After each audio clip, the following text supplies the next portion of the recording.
Buenos días, el día de hoy nuestro grupo le va a hablar sobre un tema fundamental que es la fisiología renal. El grupo está formado por Carelis Alvarado, Albita Balbuca, Noelia Nuijos, Juan Carlos Chica, Juan Girón, Willy Hidalgo, Ailín Suriaga, Angélica Minga y mi persona, Graciana Fajardo. En esta exposición conoceremos qué es la fisiología renal, cuáles son los órganos que forman este sistema, las funciones que cumplen los riñones y su importancia para mantener la homeostasis, es decir, el equilibrio interno del organismo. La fisiología renal es la rama que estudia cómo funciona el sistema renal y los procesos que realizan los riñones para mantener el equilibrio homeostático del organismo. Su función principal es filtrar la sangre para eliminar sustancias de desecho, producir la orina, regulando además el agua y los electrolitos y el pH. Los órganos del sistema renal están conformados por 4 órganos principales que trabajan de forma coordinada, que son los riñones, que son los órganos encargados de filtrar la sangre y producir la orina. También tenemos los uréteres, que son los que se encargan de transportar la orina desde los riñones hasta la vejiga urinaria, que es la que almacena la orina hasta el momento de la micción, y la uretra, que permite su salida al exterior. Todos esos órganos trabajan en un conjunto para eliminar los desechos sin conservar el equilibrio del organismo. Centrándonos en el riñón, este es el órgano más importante del sistema renal, se encuentra ubicado en la región lumbar, a ambos lados de la columna vertebral. Su unidad funcional es la nefrona, donde ocurre la filtración de la sangre y la formación de la orina. Tenemos las funciones del sistema renal. El riñón es un órgano muy importante que realiza diversas funciones importantes para el organismo, que les voy a mencionar a continuación. Tenemos como primero la filtración de la sangre, que es el encargado de filtrar continuamente la sangre para eliminar las sustancias de desecho y el exceso del agua. Tenemos también a la excreción de desechos metabólicos como sustancias. De esta filtración eliminan compuestos como el amoníaco, la urea, la creatinina, el ácido úrico y la bilirrubina, además de fármacos y toxinas del organismo. También tenemos la regulación de la composición iónica, que controla las concentraciones de sodio, potasio, calcio, cloro y fosfato, minerales indispensables para el funcionamiento de las células también de los músculos y de los nervios. Tenemos la regulación del ácido base, que regula el pH sanguíneo mediante el control de los iones de hidrógeno y bicarbonato, evita tanto que la sangre se vuelva demasiado ácida o alcalina. Tenemos también la regulación de la volemia, que controla el volumen de la sangre conservada o eliminando agua según las necesidades del cuerpo. Y tenemos también la osmolaridad, que mantiene el equilibrio entre el agua y los solutos, garantizando el adecuado funcionamiento celular. También la regulación de la presión arterial, es la secreción de renina, una enzima que forma parte del sistema renina-angiotensina-aldosterona. Y tenemos la gluconeogénesis, que produce glucosa, especialmente durante periodos de ayuno, para mantener estables los niveles de sangre. También tenemos funciones endócrinas. Finalmente, producen eritropoyetina, hormona que estimula la formación de glóbulos rojos y activa la vitamina D en su forma activa y el calcitriol, indispensable para la absorción del calcio. Bueno, vamos a repasar la anatomía del sistema urinario en animales domésticos y la función de cada una de sus estructuras. El sistema urinario está compuesto por los riñones, los cuales son órganos principales de la filtración, son los encargados de eliminar desechos de la sangre y regulan el agua y los electrolitos. También tenemos la arteria renal, la cual es la encargada de transportar la sangre hacia los riñones, rica en oxígeno y desechos para ser filtrada.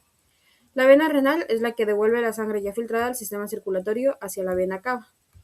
Los uréteres son conductos que llevan la orina desde cada riñón hasta la vejiga. Vejiga urinaria es un reservorio muscular que almacena la orina hasta la micción.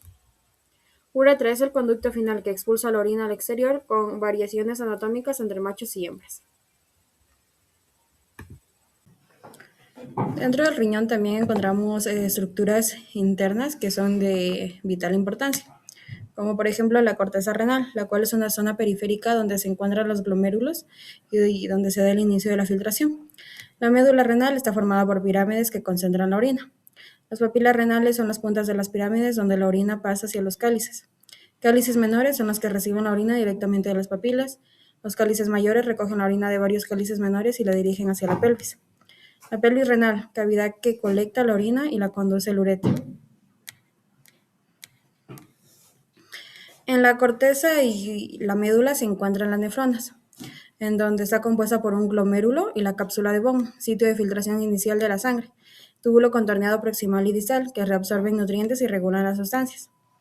Asa de Henle concentrada la orina mediante el manejo de agua y sales. Túbulo colector y conducto de Bellini transportan la orina hacia los cálices y la pelvis. En cada especie la forma del riñón es diferente. Por ejemplo, en equinos el riñón derecho es en forma de corazón y el izquierdo es un poco alargado.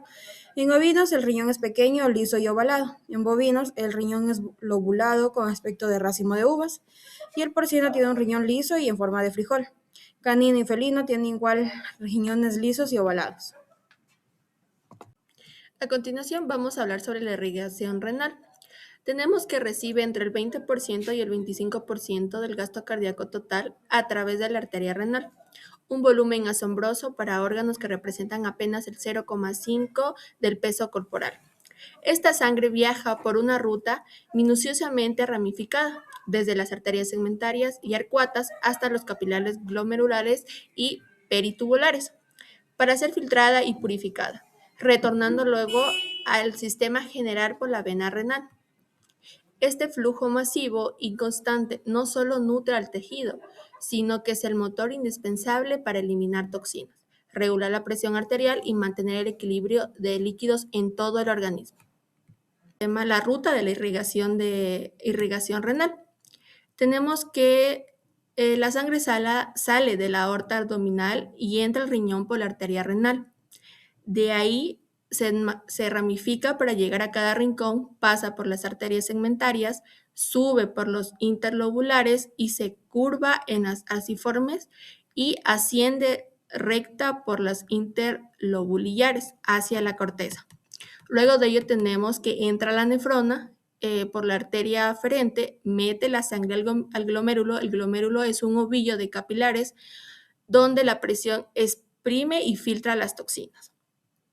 Continuando, lo que no se filtra sale por la arteria eferente hacia los capilares peritubulares y vasos rectos, donde el cuerpo reabsorbe el agua para que el animal no se deshidrate.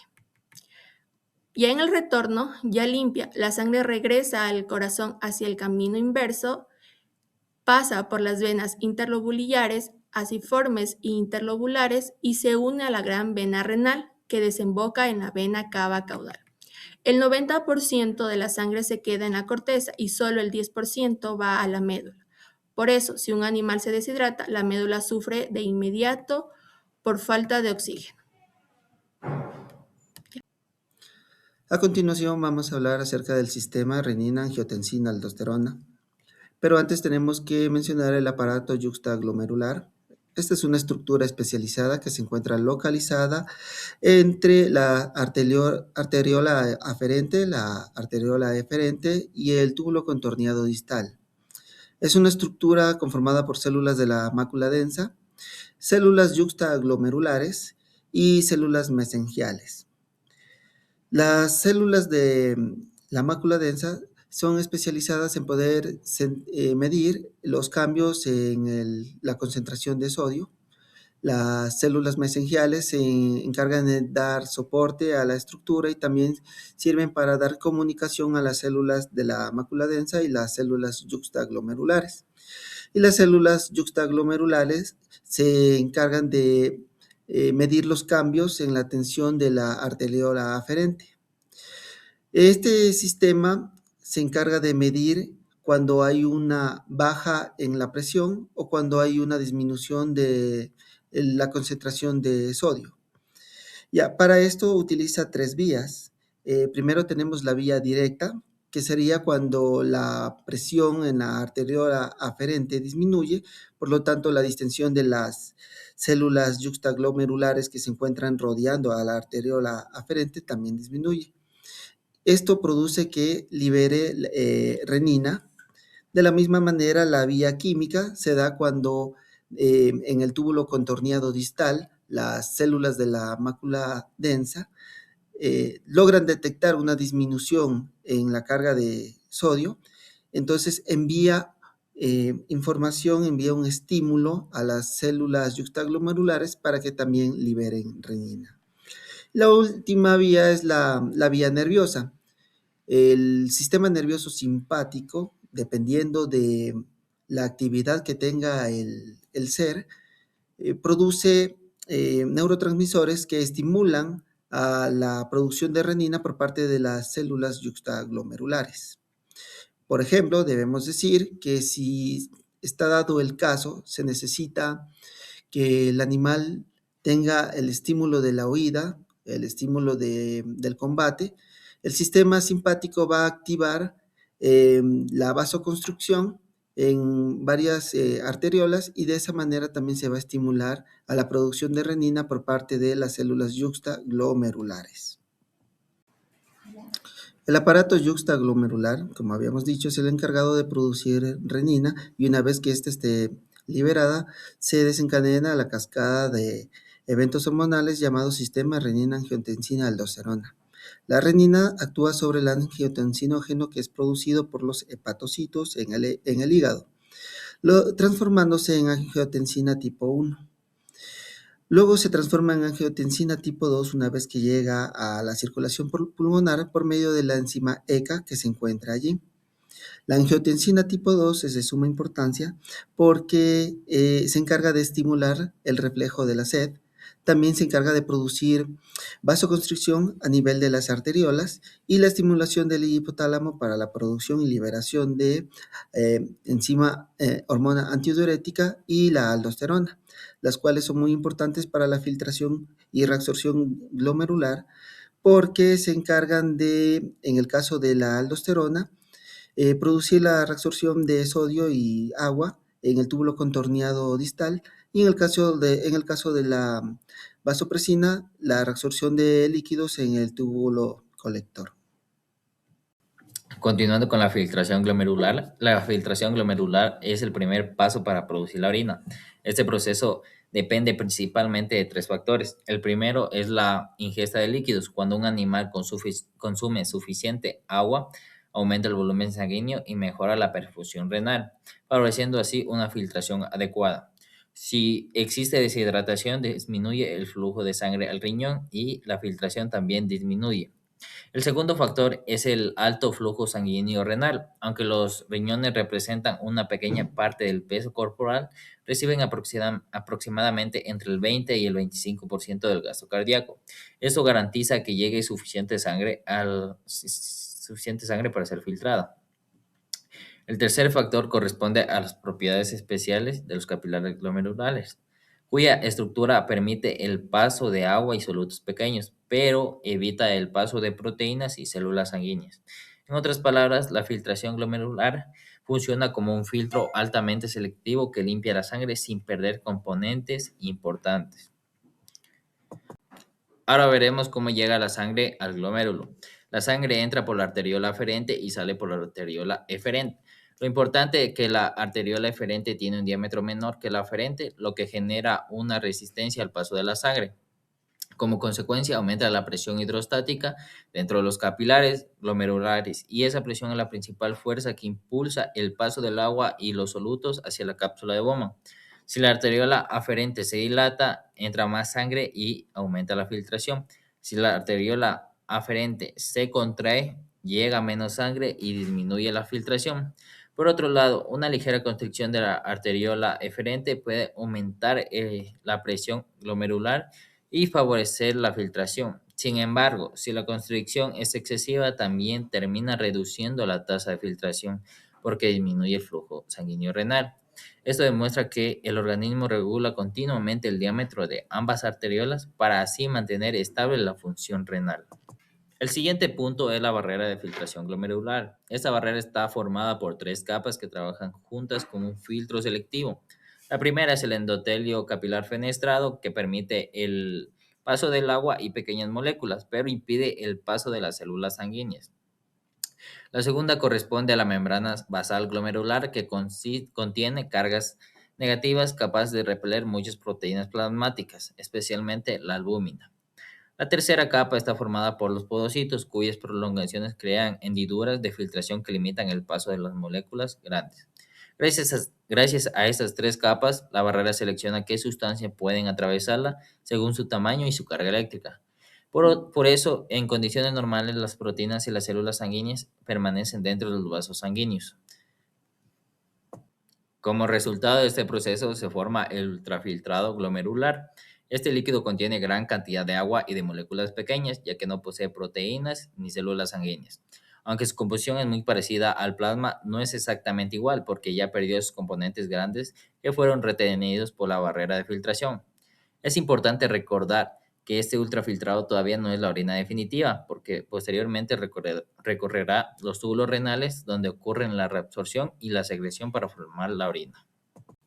Entre las sustancias que sí atraviesan la barrera encontramos el agua, los electrolitos, la glucosa, aminoácidos, urea y creatinina. Todas estas moléculas son suficientemente pequeñas para pasar hacia la cápsula de Bowman. En cambio, las que no logran filtrarse son los eritrocitos, leucocitos, plaquetas, albúmina y otras proteínas plasmáticas, además de moléculas grandes unidas a proteínas.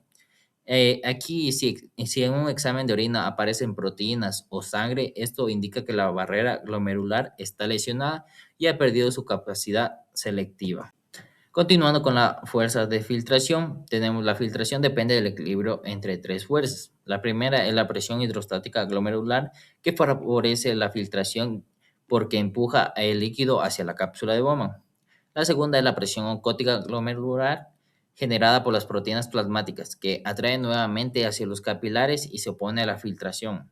La tercera es la presión hidrostática capsular, producida por el líquido dentro de la cápsula de Bowman, que también se opone al paso de más líquido. La suma de estas tres presiones determina la presión neta de filtración y por tanto la cantidad de ultrafiltrado que se produce. Finalmente tenemos la tasa de filtración glomerular. La tasa de filtración glomerular representa el volumen de ultrafiltrado que producen todos los glomérulos por minuto y es el principal indicador de la función renal. Cuando la presión hidrostática glomerular aumenta, la tasa de filtración glomerular también aumenta.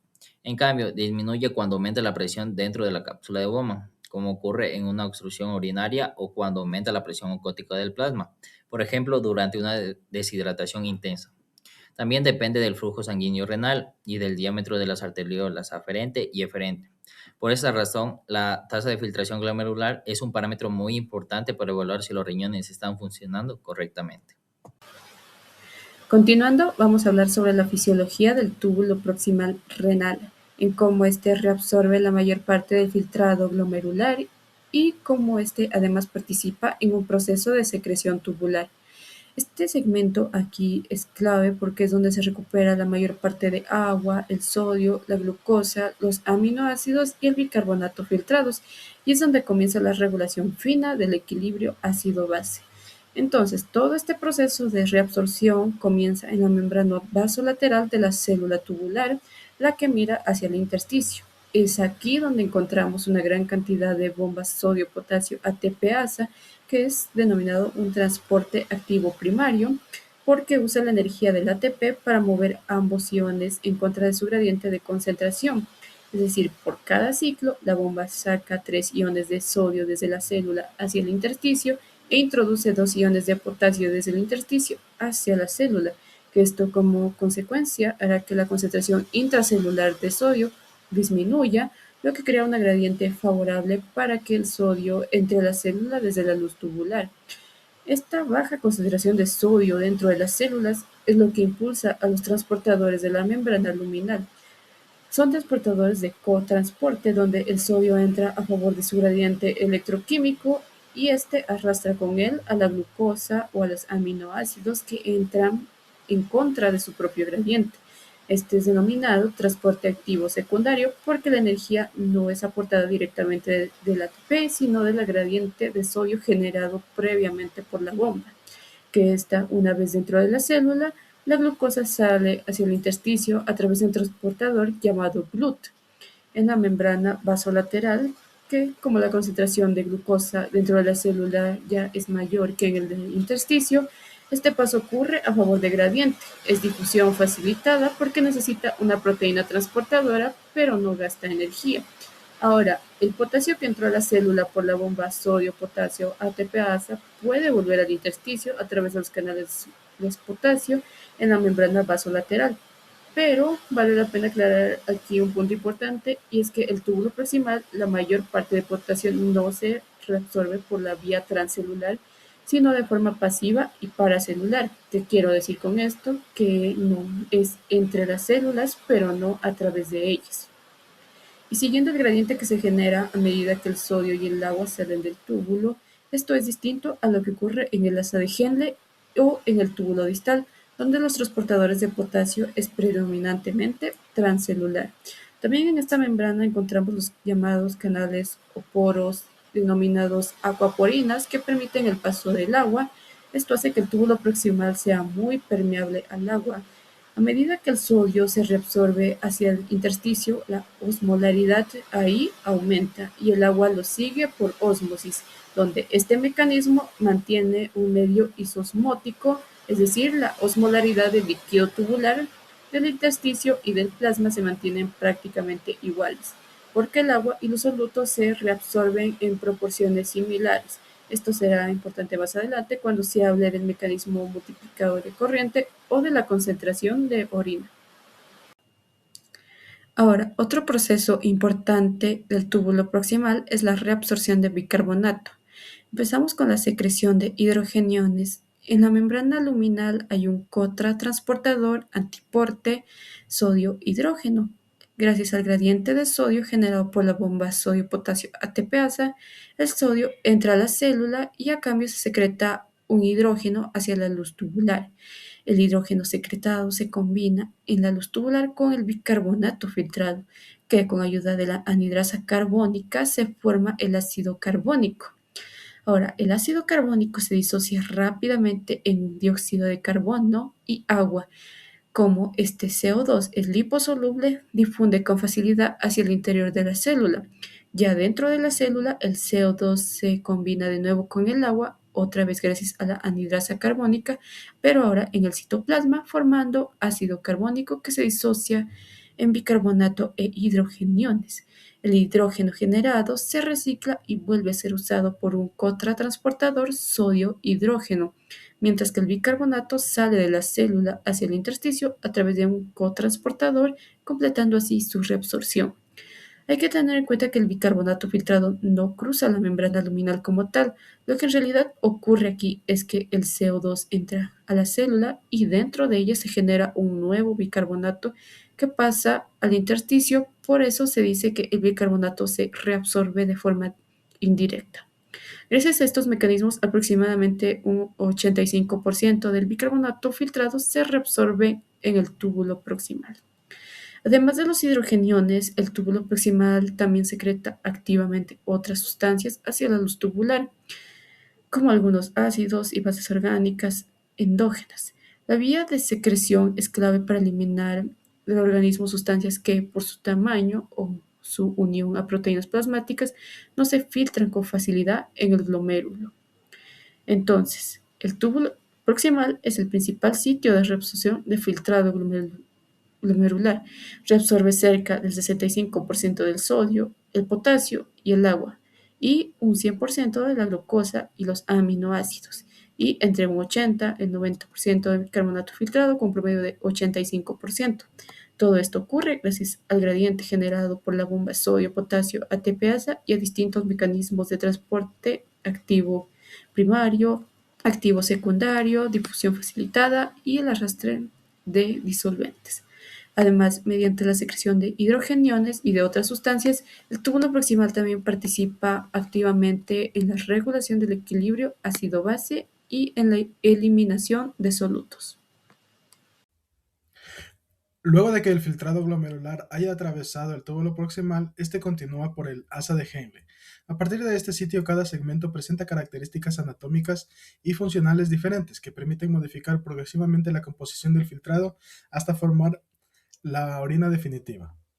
El asa de Henle es una estructura con forma de U que se introduce desde la corteza hacia la médula renal y luego regresa nuevamente a la corteza. Su función principal es generar el gradiente osmótico corticomedular, el cual es indispensable para que el riñón pueda producir la orina concentrada cuando el organismo necesita conservar agua u orina diluida cuando exista exceso de líquidos.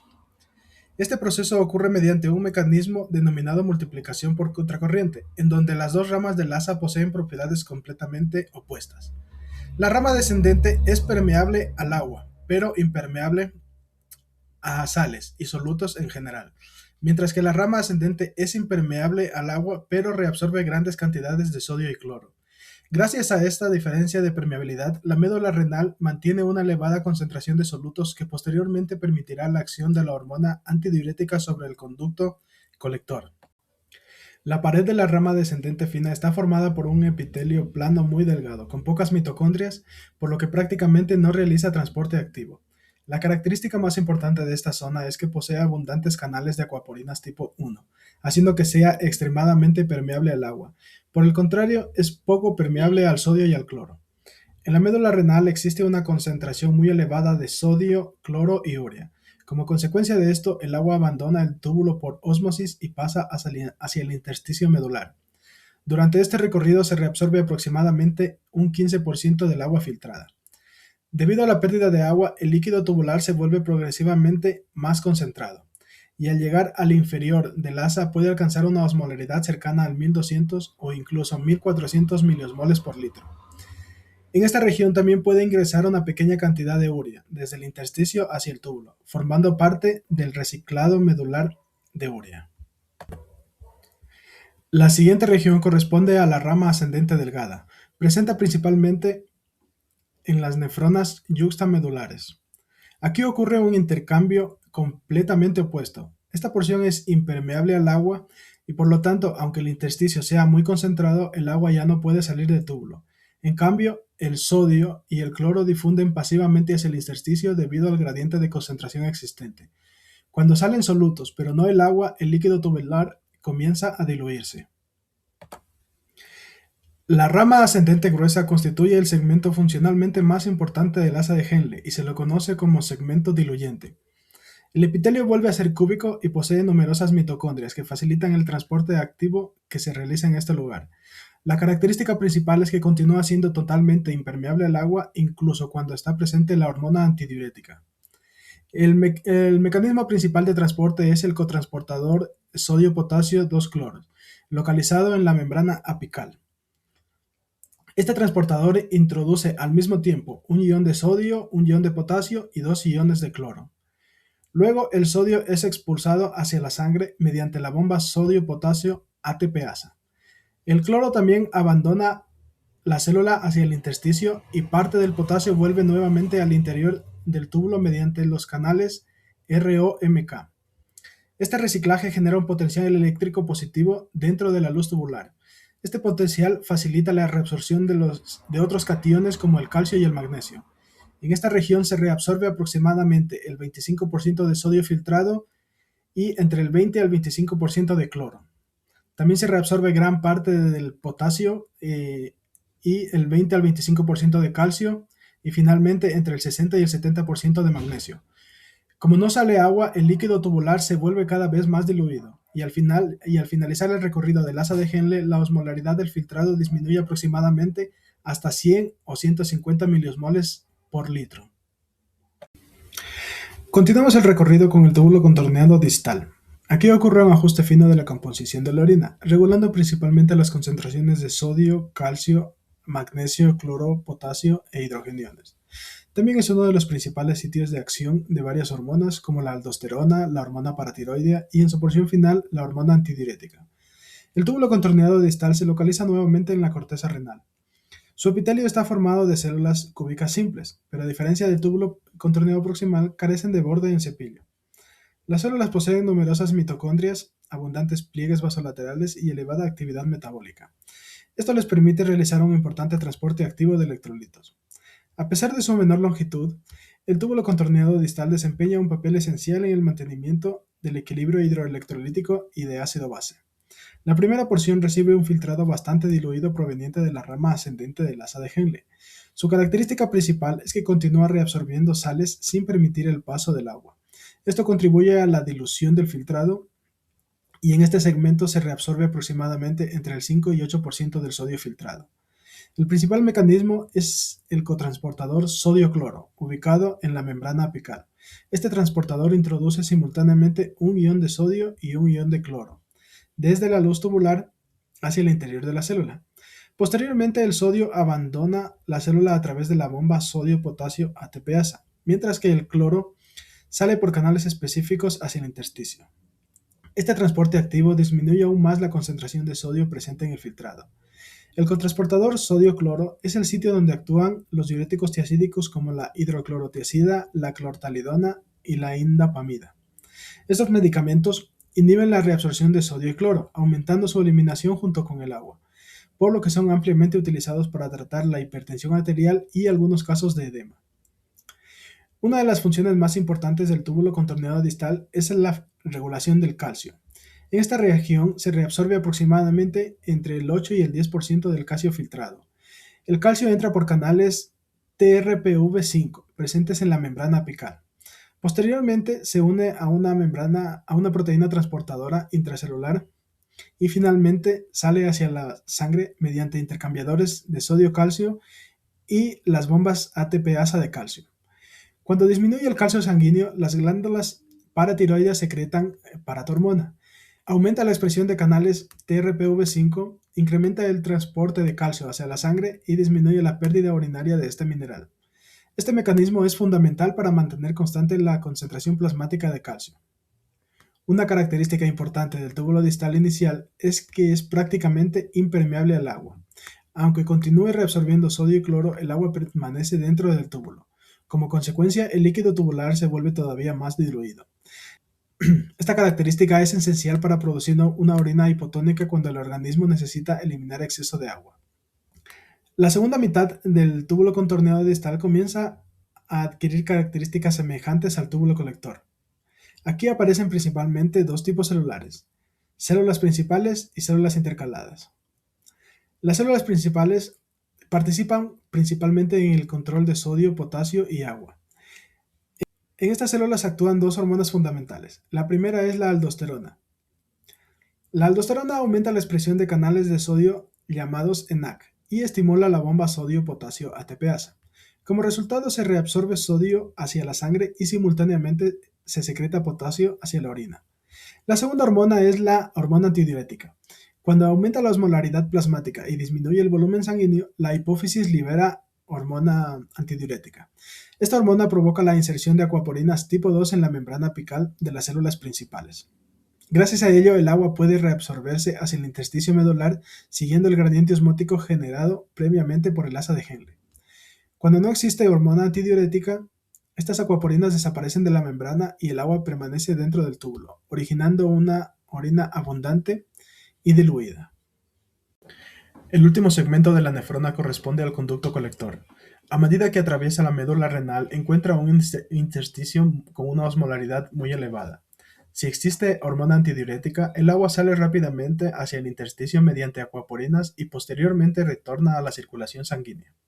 En consecuencia, la orina disminuye su volumen y aumenta considerablemente su concentración. En la porción medular interna también aumenta la permeabilidad para la urea. La urea difunde hacia el intersticio medular y posteriormente parte de ella vuelve a ingresar al asa de Henle. Este proceso recibe el nombre de reciclaje de la urea.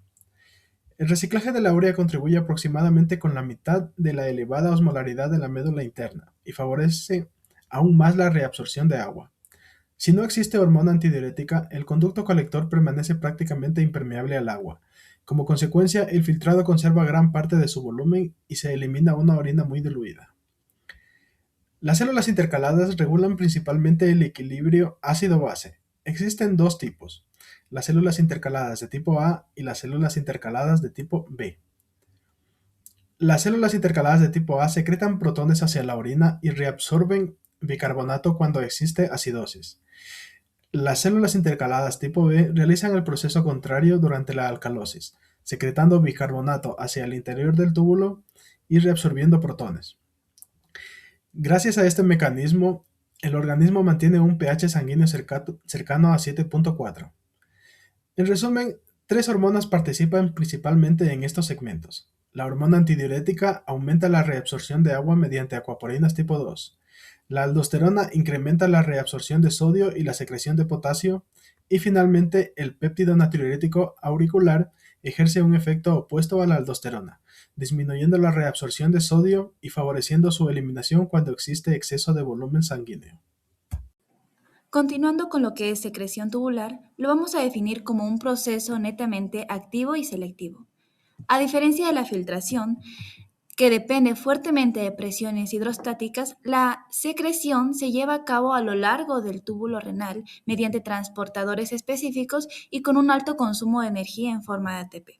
Su función principal es mover con extrema precisión aquellas sustancias no deseadas, nocivas o que se encuentran en exceso directamente desde la sangre de los capilares peritubulares hacia la luz del túbulo renal para asegurar su rápida excreción.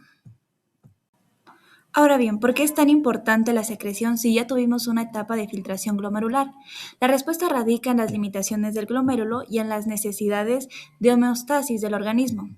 Los objetivos fundamentales de la secreción son eliminar sustancias que no fueron filtradas completamente, eliminar sustancias extrañas y fármacos, regular el equilibrio ácido-base, controlar el potasio corporal y regular algunas hormonas. Muchas toxinas o moléculas grandes viajan unidas a proteínas plasmáticas en la sangre y no logran atravesar la barrera de filtración glomerular. La secreción es la segunda oportunidad del riñón para limpiar esa sangre residual. ¿Dónde ocurre la secreción tubular? La secreción no ocurre de la misma manera ni maneja los mismos componentes a lo largo de toda la nefrona. Esta está altamente compartimentada. En el túbulo contorneado proximal se da la secreción masiva de desechos orgánicos fijos y exógenos. Se secretan de forma muy activa la creatinina, una amplia variedad de fármacos, toxinas, ácidos y bases orgánicas. También es un sitio clave para la secreción inicial de iones de hidrógeno. En el túbulo contorneado distal, el escenario cambia. Aquí el enfoque principal es el ajuste fino de electrolitos, secretando principalmente iones de potasio e hidrógenos. En la porción cortical del túbulo colector, esta zona es crucial para la homeostasis ácido-base y la respuesta hormonal terminal. Aquí se secretan iones de hidrógeno, potasio, amoníaco, terminando de esculpir la composición final de lo que va a ser excretado.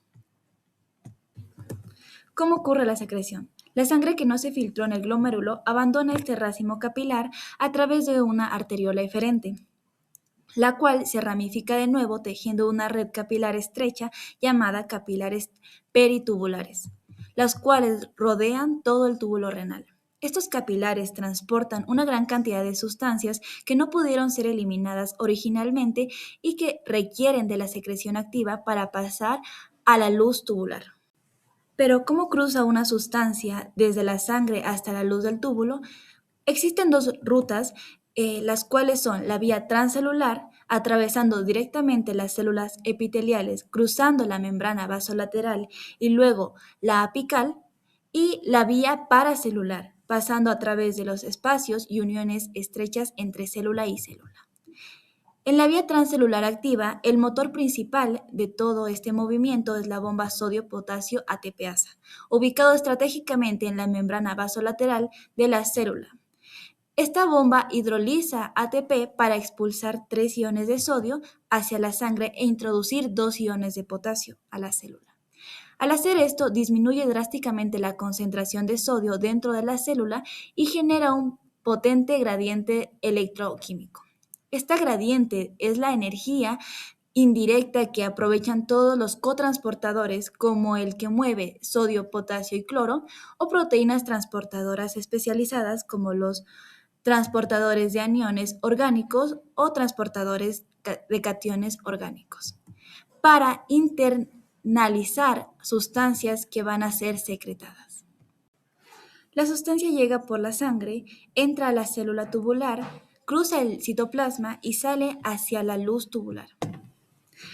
Analizaremos un ejemplo que es la secreción de hidrógeno acoplada a la reabsorción de bicarbonato en el equilibrio ácido-base. El dióxido de carbono difunde libremente desde el plasma peritubular o la luz hacia el interior de la célula tubular. Allí se combina con agua gracias a la enzima anhidrasa carbónica. Esta reacción forma ácido carbónico, en el cual es altamente inestable y se disocia en un ion de hidrógeno y un ion de bicarbonato. El bicarbonato sale por la membrana vasolateral de regreso a la sangre para actuar como un amortiguador de pH. Mientras tanto, el hidrógeno es secretado activamente hacia la luz tubular a través de un antitransportador que introduce sodio a cambio de expulsar el hidrógeno. Este hidrógeno se une al bicarbonato filtrado para reiniciar el ciclo o se excreta directamente, logrando así acidificar el agua y alcalinizar la sangre según la necesidad del cuerpo. Para concluir, la secreción está coordinada por señales endocrinas a través del sistema renina-angiotensina-aldosterona. Continuando con uno de los procesos fisiológicos más dinámicos y clínicamente significativos, tenemos la micción. Su correcta ejecución depende de una perfecta sincronía neuromuscular que hoy desglosaremos paso a paso desde la filtración renal hasta su expresión semiológica en la clínica. Para entender la micción, primero debemos comprender qué es lo que viaja por el sistema. El proceso inicia en la corteza y médula de los riñones. Las unidades funcionales encargadas de filtrar la sangre, regular la homeostasis hídrica, el equilibrio ácido-base y la concentración de electrolitos. El producto final de esta filtración es la orina, una solución acuosa concentrada rica en desechos metabólicos nitrogenados como la urea y la creatinina, además de electrolitos excedentes. Esta orina no se estanca, viaja de forma unidireccional y continua desde los túbulos colectores hacia la pelvis renal, y de ahí es propulsada por movimientos peristálticos a través de los uréteres directamente hacia su cámara de almacenamiento, que es la vejiga urinaria. Continuamos con la anatomía y la estructura de la vejiga urinaria, el cual es un órgano hueco, músculo membranoso y piriforme, que posee una notable elasticidad. Para su estudio lo hemos dividido en dos niveles. Primero, la anatomía macroscópica, conformada por el vértice, o también conocido como ápice, que es la porción más craneal y redondeada que apunta hacia el abdomen anterior. Aquí se halla el vestigio del uraco, el conducto embrionario que conectaba la vejiga con el alantoides, seguido del cuerpo, que es la sección media y de mayor volumen, responsable de la distensión para el almacenamiento. El cuello, que es la región caudal y estrecha que transiciona hacia la uretra. Y por último, el trígono vesical, que es una región triangular con sus vértices que están delimitados por la desembocadura de ambos uréteres y el inicio del orificio uretral interno. Segundo, tenemos a las capas histológicas, de la luz interna hacia el exterior. Primero tenemos a la túnica mucosa, conocida como urotelio, compuesto por un epitelio de transición, altamente especializado. Sus células son completamente impermeables, evitando que los desechos de la orina se reabsorban y tienen la capacidad de aplanarse para permitir la expansión vesical. Continuamos con la túnica submucosa, que es el tejido conectivo laxo, rico en fibras elásticas, vasos sanguíneos y terminaciones nerviosas, que facilita el desplazamiento de la mucosa, seguida de la túnica muscular, donde encontramos el músculo detrusor, el cual es una potente red tridimensional de fibras de músculo liso dispuestos en tres capas. Primero, la longitudinal interna, seguido de la circular media y por último la longitudinal externa. Al contraerse de manera uniforme, actúa como una bomba exprimidora. Y por último tenemos a la túnica serosa o adventicia, la cual es una capa protectora externa, siendo la serosa en su porción craneal y la adventicia en su porción pélvica caudal. Continuamos con las dos fases de la micción. Entramos al núcleo del proceso. La micción fisiológica consta de dos fases cíclicas controladas por la interacción del sistema nervioso central, el cual está conformado por la corteza cerebral y el centro puntino de la micción en el tallo encefálico, y el sistema nervioso periférico autónomo y somático. Primero tenemos la fase de llenado conocida como el almacenamiento, que consiste en el periodo en que la vejiga recibe y almacena la orina proveniente de los riñones sin que ocurra la salida de la misma. Lo fascinante de esta fase es que la presión dentro de la vejiga cambia muy poco, aunque el volumen de orina aumenta considerablemente. ¿Qué ocurre en esta fase? La orina formada en los riñones baja continuamente por los uréteres hacia la vejiga. En esta fase actúa el músculo detrusor, el cual se encuentra en la pared de la vejiga. Este permanece relajado, permitiendo que la vejiga aumente su volumen sin incrementar drásticamente la presión interna. Luego, para evitar el escape involuntario de orina, ambos esfínteres actúan como candados fisiológicos, es decir, que el esfínter uretral interno, que está formado por músculo liso de un control involuntario, permanece contraído, y el esfínter uretral externo, formado por el músculo estriado, que es de control voluntario, también permanece contraído. ¿Cómo se regula neurológicamente? En esta fase predomina el sistema nervioso simpático, cuya función es relajar el músculo detrusor, contraer el esfínter interno y favorecer el almacenamiento.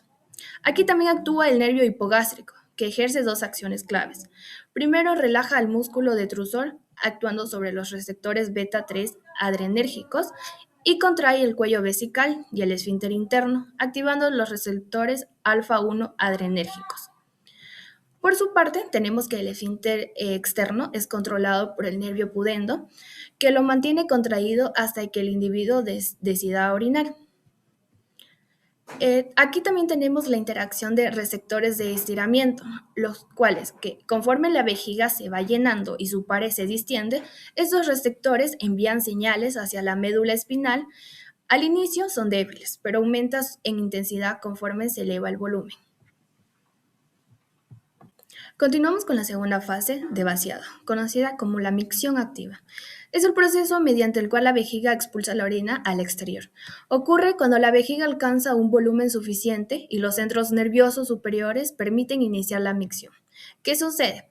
Los receptores de estiramiento detectan la pared vesical totalmente distendida y envían señales potentes hacia la médula espinal, el centro de la micción y el cerebro. Aquí el cerebro procesa la información y según el contexto el individuo puede posponer la micción o permitirla. Al decidir orinar, este sistema toma el control absoluto a través de los nervios pélvicos, produciendo una contracción intensa del músculo detrusor que eleva la presión de la vejiga. El esfínter interno se relaja de manera automática y la corteza cerebral inhibe el nervio pudendo, lo que provoca la relajación del esfínter externo. Con el músculo detrusor contraído y ambos esfínteres abiertos, la orina fluye libremente por la uretra hacia el exterior. Una vez que la vejiga queda casi vacía, los receptores dejan de estimularse, disminuyen la actividad parasimpática y el músculo detrusor vuelve a relajarse, los esfínteres se cierran y comienza inmediatamente una nueva fase de llenado. Y por último, continuando con la semiología y alteraciones fisiopatológicas. En la clínica diaria, cualquier alteración en este delicado equilibrio neuromuscular es vital que como médicos veterinarios sepamos identificar con precisión la siguiente terminología semiológica. Anuria es la ausencia total de producción o excreción de orina. Es una emergencia médica crítica que denota obstrucción uretral completa o fallo renal anúrico agudo. Oliguria consiste en la disminución drástica del volumen urinario debido a la deshidratación severa, un shock hemodinámico o una lesión renal aguda. Poliuria es el incremento anormal en el volumen diario de orina producido, común en nefropatías crónicas, diabetes o síndrome de Cushing. La hematuria es la presencia de eritrocitos, es decir, sangre, en orina, evidenciando lesiones, cálculos o procesos infecciosos o inflamatorios en el tracto urinario. Nicturia es la necesidad del animal de levantarse a orinar de manera inusual durante las horas de sueño. Disuria es la micción difícil, dolorosa o con esfuerzo, frecuentemente observada en animales que adoptan posturas de micción prolongadas acompañadas de vocalización, que es común en la enfermedad del tracto urinario inferior felino. Polaquiuria es el aumento marcado en la frecuencia de las micciones, generalmente emitiendo cantidades muy pequeñas de orina cada vez, típico de cistitis infecciosa. Decidimos enfocar esta exposición en este tema porque el sistema renal es un pilar de vida. Un cambio en la orina suele ser la primera señal de alerta en un paciente y entenderlo a fondo salva vida en la clínica diaria. Gracias por su atención.